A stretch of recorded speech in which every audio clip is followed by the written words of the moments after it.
గర్భధారణ సమయంలో తల్లి డిప్రెషన్కి వెళ్తే బిడ్డ మానసిక ఆరోగ్యంపై ప్రభావం ఉంటుందా?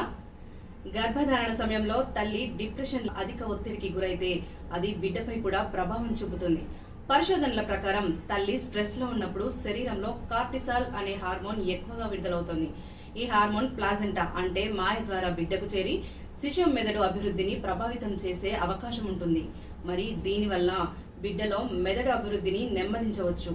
భవిష్యత్తులో ఆందోళన అంటే యాంగ్జైటీ, డిప్రెషన్ వంటి సమస్యలు వచ్చే ప్రమాదం ఉంటుంది. భావోద్వేగ నియంత్రణలో సమస్యలు కూడా రావచ్చు. చదువు మరియు తన ప్రవర్తనలో కూడా మార్పులు కనిపించవచ్చు. అందుకే గర్భిణీ స్త్రీల మానసిక ఆరోగ్యం చాలా ముఖ్యం. వాళ్ళు సంతోషంగా ఉండటం, సరైన నిద్ర, కుటుంబ మద్దతు, అవసరమైతే డాక్టర్ సలహా తీసుకోవడం కూడా చాలా అవసరం. అంటే తల్లి ఆరోగ్యం మాత్రమే కాదు, ఆమె మానసిక స్థితి కూడా బిడ్డ భవిష్యత్తును ప్రభావితం చేస్తోంది. కాబట్టి గర్భధారణ సమయంలో మానసిక ఆరోగ్యాన్ని కూడా సమానంగా చూసుకోవాలి. మరి ఈ విషయంపై మీరేమనుకుంటున్నారో కామెంట్లో షేర్ చేయండి. ఇలాంటి అప్డేట్స్ కోసం మన గోల్డ్ టీవీ ఛానల్ని సబ్స్క్రైబ్ చేసుకోండి.